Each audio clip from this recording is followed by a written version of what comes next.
লাআল্লাকুম তাত্তাকুন, যাতে তোমরা মুত্তাকি হয়ে যাও। তো মাহে রমজানের মধ্য দিয়ে মানুষ মুত্তাকি হয়ে যায়, আল্লাহ ভীরু হয়ে যায়।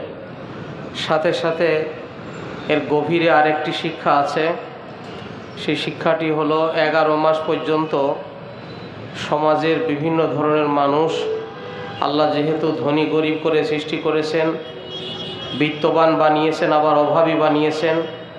কেউ খাবারকে নষ্ট করে, অপচয় করে, আর কেউ অভুক্ত থেকে ক্ষুধায় অনাহারে দিন যাপন করে। এই দুইয়ের মাঝে সমতা আনার জন্য মাহে রমজানের বিধান। ধনী কিছু সময় হলেও না খাওয়ার বেদনা বুঝবে, গরিবের তো এমনিতেই অভ্যাস আছে।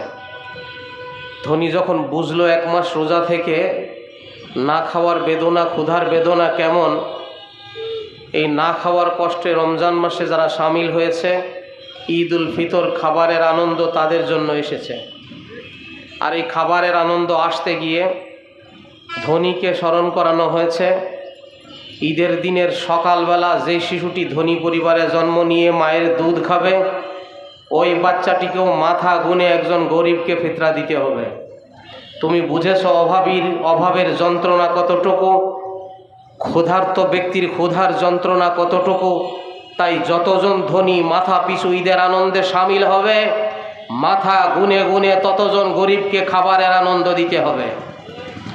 যতজন ধনী সে সকালবেলাতে ঈদের দিন ঈদের নামাজের আগে জন্মগ্রহণ করবে, তো সেও যেহেতু ওই দিনে ঈদের দিনে মায়ের দুধ পান করবে, তো তার মাথা গুনেও আরেকজন গরিবকে ঈদের খাবার আনন্দ দিতে হবে। এখান থেকে সাম্য, মানবতা, ধনী গরিবের মাঝে যে দূরত্ব, এই দূরত্ব দূর করার জন্য, অনাথ গরিবের ভালোবাসা ধনীর হৃদয়ে জাগ্রত করার জন্য, ক্ষুধিত মানুষের হৃদয়ের ক্ষুধার যন্ত্রণা বুঝাবার জন্য মাহে রমজানের শিক্ষা এসেছে।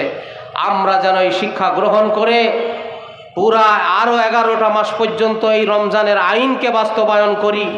আমরা যেন মানুষকে ছোট করে না দেখি, অনাথ গরিব অসহায়কে নিজের নষ্ট খাবার নষ্ট না করে অতিরিক্ত খাবার অনাথ গরিবদের মাঝে দিয়ে দিই, সবাইকে বন্ধু হিসাবে কাছে টেনে নিতে পারি। সেই তৌফিক আল্লাহ তাআলা আমাদেরকে দান করুন। আমিন। আখিরি দাওয়ানা আলহামদুলিল্লাহি রাব্বিল আলামিন।